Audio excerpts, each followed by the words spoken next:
क्या plastic waste से street dogs का घर बनाया जा सकता है? सुनने में इम्पॉसिबल सा लगता है, पर मुंबई में रहने वाली वसु जो सिर्फ 18 साल की हैं, उन्होंने ये पॉसिबल किया है। Let's see how. मैं एक दिन इंस्टाग्राम स्क्रॉल कर रही थी जब मैंने अनुज रमत्री की इको ब्रिक्स वाली वीडियो देखी, जिससे मुझे पता चला कि प्लास्टिक पोल्यूशन की प्रॉब्लम को इको ब्रिक्स काफी हद तक सॉल्व कर सकती है।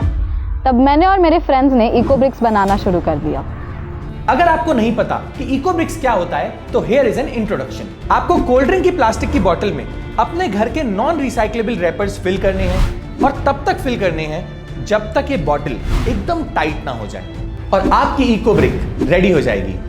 हमने इको ब्रिक्स पे एक पूरी डिटेल्ड वीडियो भी बनाई है, जिसका लिंक आपको कमेंट सेक्शन में मिल जाएगा। अब हम इन इको ब्रिक्स को कलेक्ट करने लगे और जब 10-12 एक साथ हो गए, तब हमने सोचा कि इन्हें डोनेट कर देते हैं। लेकिन डोनेशन सेंटर्स इतने दूर थे कि वहां बार-बार जाना पॉसिबल नहीं था। फिर एक दिन मुंबई में बारिश के टाइम वसु ने नोटिस किया कि स्ट्रीट डॉग्स को काफी दिक्कत होती है। बारिश के टाइम उनको कोई शेल्टर नहीं मिलता, जिसकी वजह से वो भीग जाते हैं और बीमार पड़ जाते हैं। यहीं से वसु को एक आइडिया आया। मैंने सोचा कि क्यों ना हम इन इको ब्रिक्स से डॉग्स के लिए घर बना दें।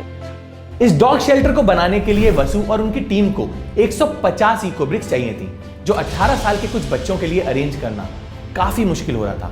तब हमें रियलाइज हुआ कि we can not do this alone, it has to be a community project. तो हमने सोसाइटीज के पास जाके लोगों से रिक्वेस्ट की कि वो अपना प्लास्टिक फेंके ना, बल्कि हमें दे दे, ताकि हम इनसे इको ब्रिक्स बना सके। लेकिन तब फिर लॉकडाउन लग गया और हमारी इतनी सारी प्लानिंग सब फेल हो गई।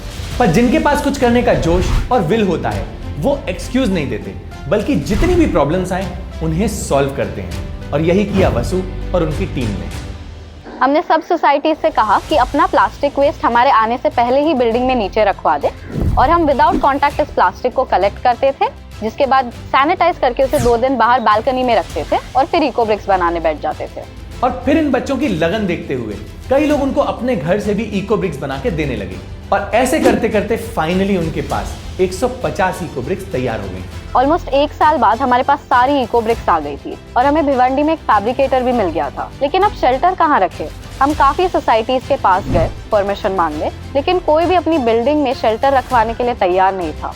फिर हमने अपने एरिया के कॉर्पोरेटर से बात की और उन्होंने हमें सामने से ही एक पार्क दिखाया जहाँ पे बहुत सारे डॉग्स थे, और उसी पार्क में हमें शेल्टर रखने की परमिशन भी दे दी। इस जगह की बेस्ट पार्ट ये थी कि पार्क के पास ओल्ड लोगों की कम्युनिटी थी, जो पिछले 21 सालों से डॉग्स को खाना खिलाने से लेके उनका ख्याल रखने तक सब करते थे।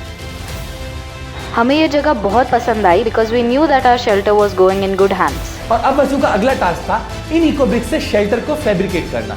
अब क्योंकि ये उनका पहला डॉग शेल्टर था, तो उन्होंने इसको बनाने में कोई कसर नहीं छोड़ी और बेस्ट पॉसिबल मटेरियल यूज किया।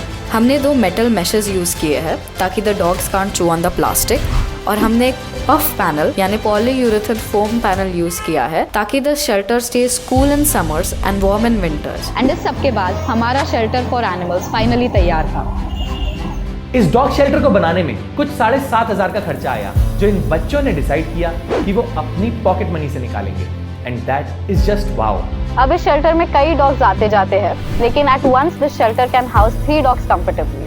हम ऑलमोस्ट डेली ये शेल्टर को विजिट करते हैं और हमें देख के इतनी खुशी होती है कि हम किसी को आशियाना दे पाए। इस कॉन्सेप्ट को देखने के बाद कई जगह से वसु के पास कॉल आने लगे कि उनको भी ऐसा डॉग शेल्टर चाहिए, पर इसके लिए वसु को और वॉलंटियर्स और बहुत सारे इको ब्रिक्स चाहिए, जिसको अरेंज करने में हम उनकी हेल्प कर सकते हैं।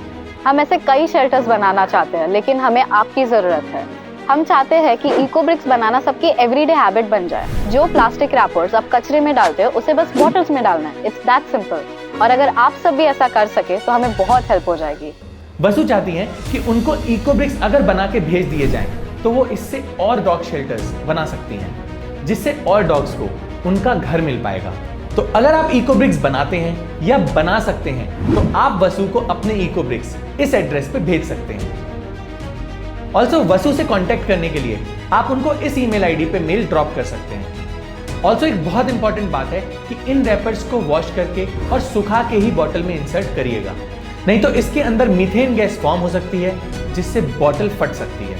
एक 18 साल की लड़की ने एक प्रॉब्लम को नोटिस किया और सॉल्व किया। It's that simple. तो अगर आपको वसु की स्टोरी ने इंस्पायर किया है, तो इस वीडियो को शेयर जरूर करिएगा, सो दैट उनको ज्यादा से ज्यादा लोग इको ब्रिक्स बना के भेज पाएं और वो ज्यादा से ज्यादा डॉग्स को शेल्टर प्रोवाइड करा पाएं। That's it for this video. See you next Wednesday. हम ऐसे ही एनवायरमेंट अवेयरनेस पे फिल्म्स बनाते हैं, तो अगर आप एनवायरमेंट को लेके थोड़ा सा भी सीरियस हैं और उसे सेव करना चाहते हैं तो आप इकोफ्रीक्स नाम के फेसबुक ग्रुप को ज्वाइन कर सकते हैं। इसमें हम ऐसे लोगों की कम्युनिटी बनाना चाहते हैं जो एनवायरमेंट के बेटरमेंट के लिए कुछ कर रहे हों। तो अगर आप किसी ऐसे को जानते हैं या आप खुद कुछ ऐसा कर रहे हैं तो आप इस ग्रुप में जाके पोस्ट कर सकते हैं सो दैट और लोगों को इसके बारे में पता चले। लिंक डिस्क्रिप्शन में मेंशन है। Thank you and take care.